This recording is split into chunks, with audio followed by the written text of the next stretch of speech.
Today, you are getting an inside listen to what a Q&A session with my Go Pitch Yourself members sounds like. No, it's not the audio from one of our actual sessions, but it is an inside peek at the no holds barred approach that I have when I get to pour my years of expertise into these fine ladies. So tune in and get a glimpse on the inside. Hey there, pitches. Welcome to the Go Pitch Yourself podcast with me, Angie Trueblood, a self proclaimed podcast junkie. I'm on a mission to rid the world of the crappy pitches that are filling up inboxes everywhere. Want to help? Then let's get pitching.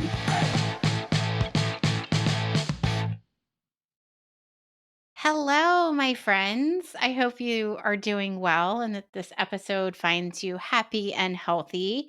So, I have to tell you that I had my first formal complaint registered in the form of a podcast review.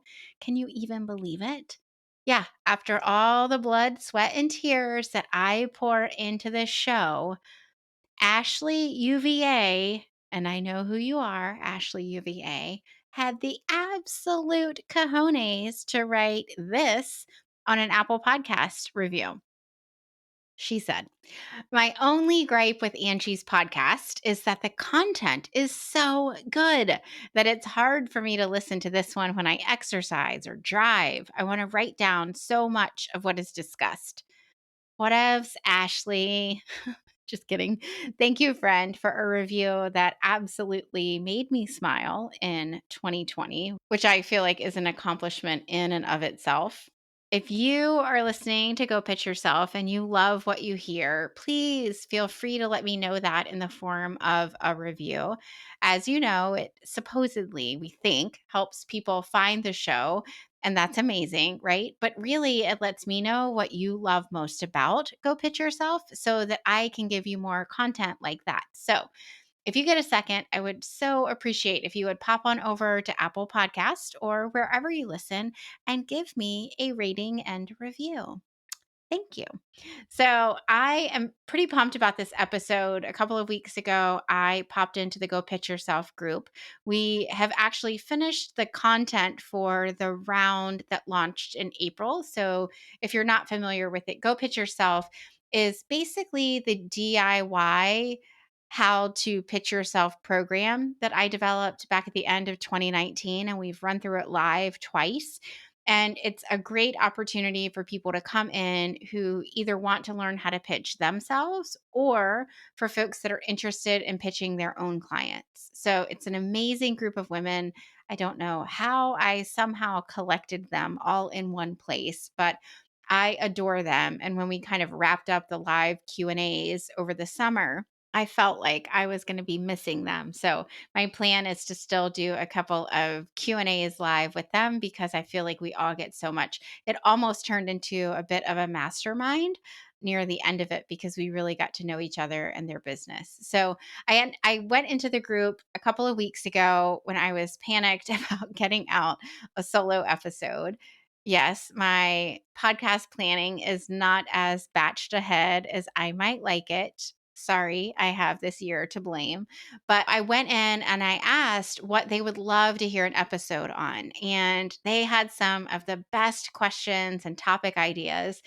And what I decided to do was just to copy and paste all of those into a document. And I am going to go down and answer those questions for you because I know if the women in my program have these questions, then likely you, the listener, who are hopefully out there pitching yourself, will also have similar questions and that this might be able to help you. So we're just going to go right down the line and I'm going to give you my answers. The cool thing that I noticed about this is that a lot of these questions don't have to do with actual pitching.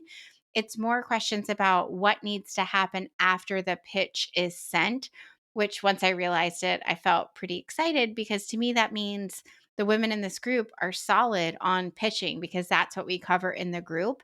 And they're getting to the point where they need a little bit of reinforcement and support in what comes after it. It's in the program, but for sure, the live Q&As in the program are focused on pitching. So let's get to it. The first, how to follow up on your pitches.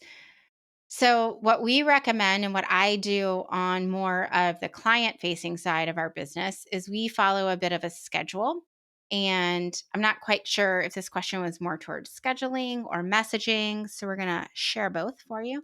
The first is we send an email and then we send the follow up to that email about 2 weeks later. And then in an ideal situation, we follow up on that pitch anywhere from another month to 2 months later. So that's when we sort of send a longer term follow up. And often at that longer term follow up, we'll actually alter the pitch topic a bit. More on that later. So put a little asterisk next to that conversation. But in terms of the language, we actually keep our follow up language super short and succinct. It's not like we're repitching the host. So we take the initial email that we send and we basically reply to it and say, "Hi, Susie. Wanted to circle back with you to see if you had given any thoughts on having XYZ on your show to chat about XYZ. Would love to know your thoughts. Peace out." We don't really say peace out, but I think it's really important that you are not sending a whole email recrafted and that it's super long. If they need information, they can just read in line the attached email, not even attached, but it's since you're replying, all of the content of the original pitch is there. So they can scroll down and read over it. Now, you might be thinking, cool, but I know some people are asking me to fill out a form, right, to actually pitch. Yes. Pro tip, make sure you copy what you put in that form because it might come back to be an interview. And if you forget what topic you pitched, then you might feel like you're going into that interview blind. So, whatever forms you fill out, make sure you're copying and pasting the content that you're submitting.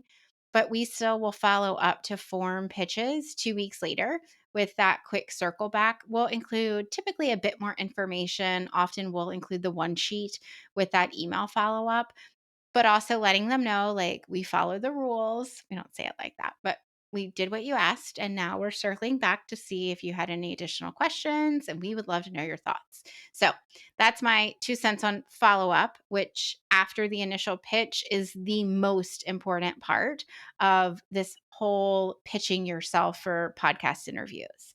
Next, prepping for your guesting spot. So, that is such a great question. And I had a Voxer conversation with a client today who has her first interview tomorrow. Whoop, whoop.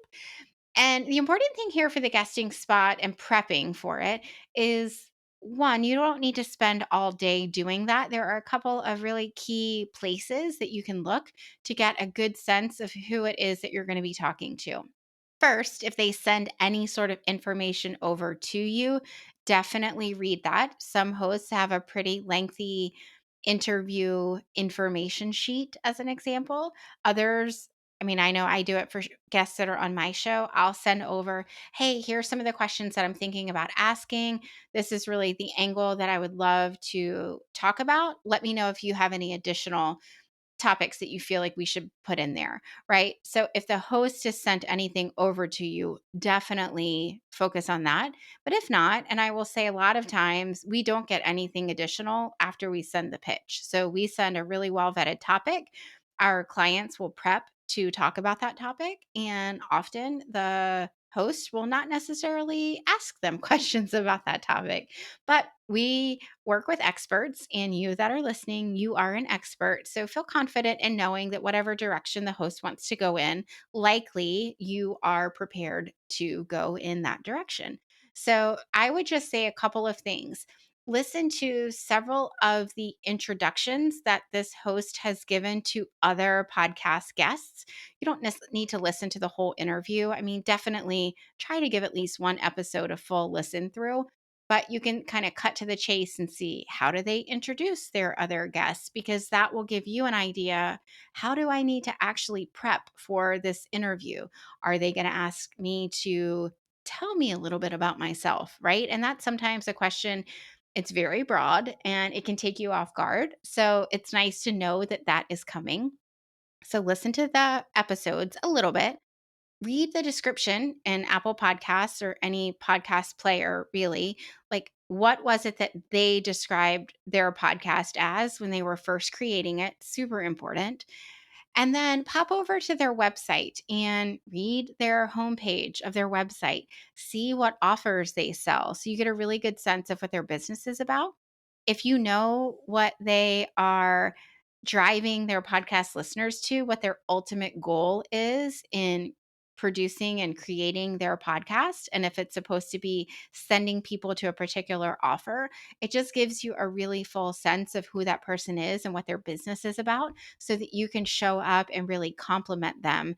Not, and I don't mean that like giving out actual compliments, which are always nice, but I mean that you can come on there with complimentary content and really help lift up what they do.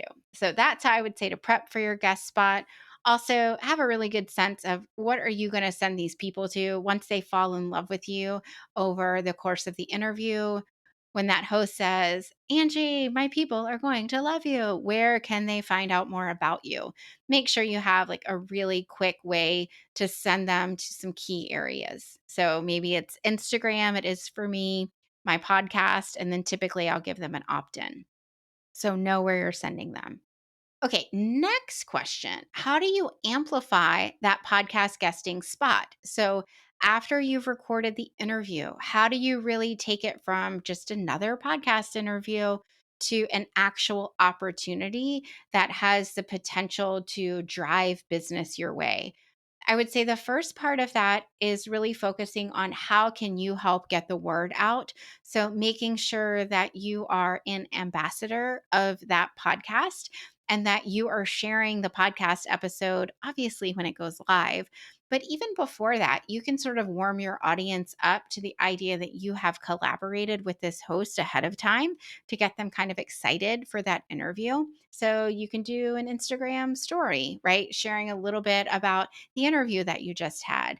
You can start sharing some of that host content ahead of time. And these are all options. I don't recommend that you do all of them. I mean, that would be best case scenario, but we all have other work to do besides podcast guesting.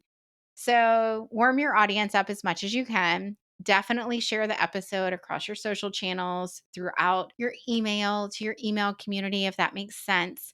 I would also say following up with that host is a great idea, especially if you feel like your interview converted really well. So you can follow up with the host and ask them, like, hey, have you gotten any feedback from your listeners? Would love to know if they got a lot out of our interview, and just really start to create and cultivate a relationship moving forward. So, anything you can do to make sure that you see this interview and meeting this new person as a networking opportunity and to keep that relationship alive is great.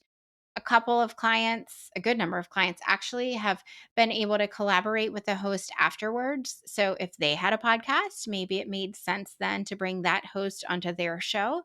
Or if either of the two people involved in the interview have some kind of digital product, it would make sense. Sometimes, right? It would make sense to have one of them do a bonus inside of that digital product or a master class. It just depends on what makes sense. But I would say really try to determine how can I keep this relationship going?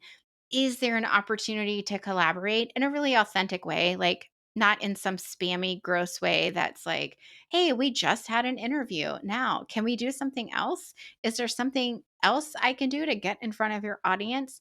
No, try to consider how that host might be able to serve your own people. So, those are a couple of ways.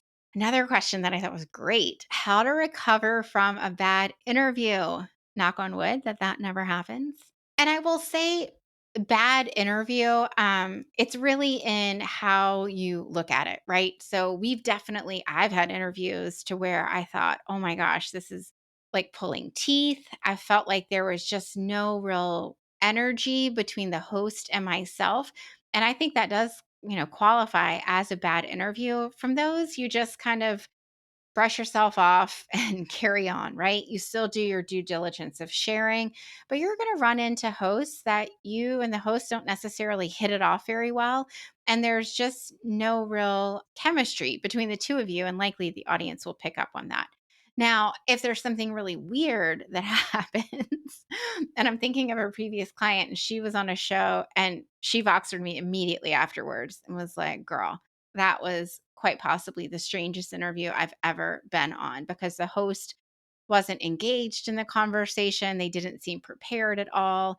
And I would just say, don't let it get into your head too much. Just recognize, like, maybe this wasn't my finest interview, but just know that life goes on. There will be other interviews, and you can kind of just I would say the recovery piece more has to do with like how terribly bad did it go wrong?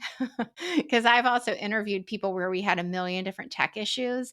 And my amazing and also my poor podcast editor, Steve, has done miraculous work to meld together different audio clips. So, depending on how bad the interview was, whether it was an audio thing or just you and the host didn't connect or you just really got flabbergasted, I wouldn't focus too much on it. Truth is, if it's a really horrible interview, likely the host is never going to air it. I would never want to put out an interview that I thought was total crap because I wouldn't want my audience to listen to it. So I don't know if that's a total help to the person that asked, but just know that bad interviews are not the end of the world. Okay, how about this? The hardest pitches you have ever sent and landed. So this question is really interesting because when I think of hard, I think of just a lot of work on our end. Maybe I'm just jaded. There are a couple of hosts that have really complicated pitching processes, and I would say we follow the rules if the podcaster tells us what they are. So if there's a pitch form, yes, we will fill it out. And there are some pitch forms that are just over the top. Like they take so much work for us to be the go between our client and the actual host, asking questions, what's your favorite book? Things that we don't actually want to answer on behalf of our client because what if that is not their favorite book, right? So I would say hardest to me, again, sometimes falls into like a lot of back and forth between us and the host. There's one that I'm thinking of, and I'm not mentioning any names, that required an application. They sent it to us. We filled out the application. Then they had more questions. Then we had to edit it. I mean, it was just a lot of back and forth. And at the end of the day, I remember sending it the final time thinking, if they do not accept this pitch, I am going to lose my mind. And so my executive assistant, Courtney, and I had a lot of conversation about that. And when we finally got the yes, we were like, thank goodness. Okay, so that's my take on that. Hardest doesn't always equal the best. And I think that's one thing I wanted to clarify is I think maybe this person was asking, like, was there like a stretch podcast maybe that we helped get a client on? And how do we make that happen?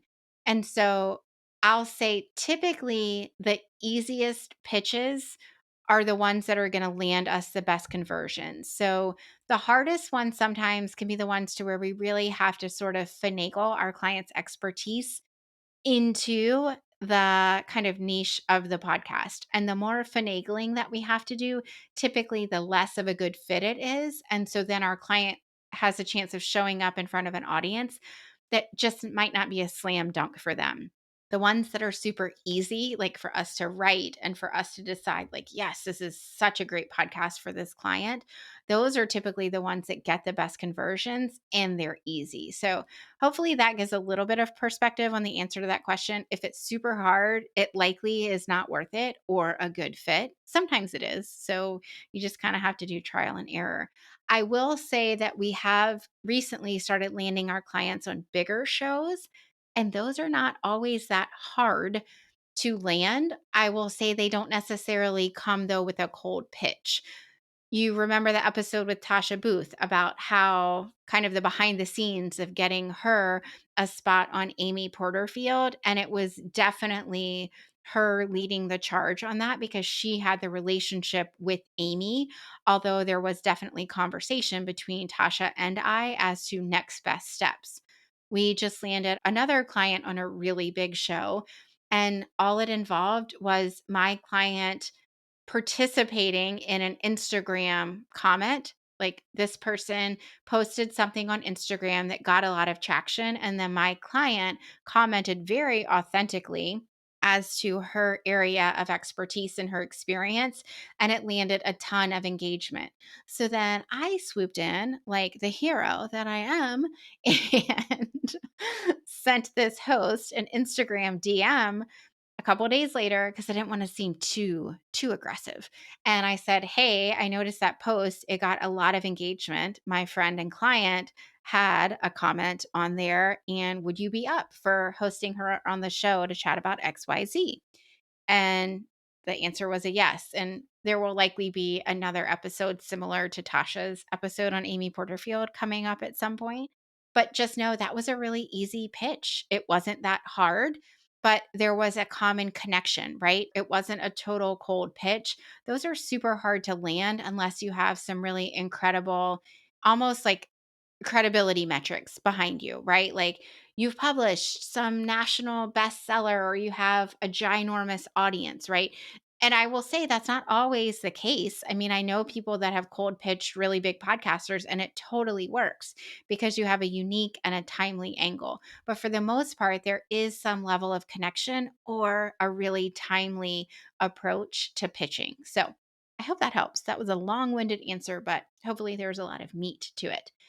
And then the last question that I wanted to go over was the question said systematizing follow up. We talked about that. And that's just where you need to put due dates on whatever project management system you're using. So if you pitch on August 15th, then add 2 weeks to that and put a due date either in your paper calendar, on your Google Calendar, in Trello, and ClickUp, whatever it is that you're using, something that is going to trigger you and remind you, oh, I need to send the follow up to this podcast host. So that's really as complicated as you need to make your follow up system. And then this person also asked about all things CRM/database related. So I'm going to talk about the database really because the CRM is kind of a whole different beast and it sort of depends on the nature of your business, what you're going to use for customer relationships, like how you're going to manage that. And we use that more in a project management system. We use it in ClickUp is sort of how we manage our leads, if that's what the question was actually asking.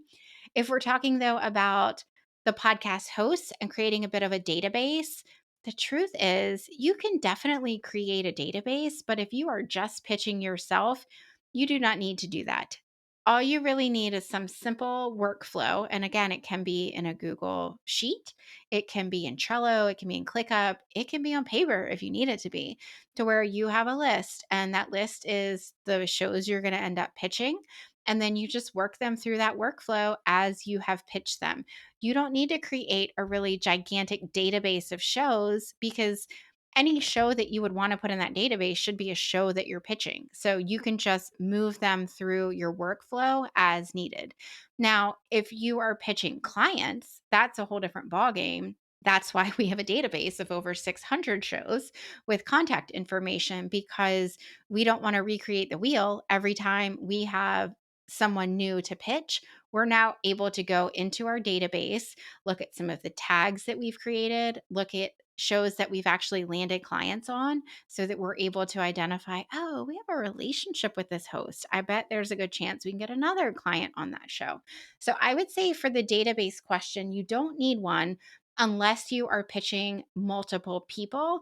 And that would be really if you need to be reusing that database. And if that's the case, then definitely start saving contact information, start tagging sort of the angle or the niche that those shows are speaking to, so that when you have a client that makes sense to pitch for those shows, it's something that you can search really easily and curate your pitch list quickly.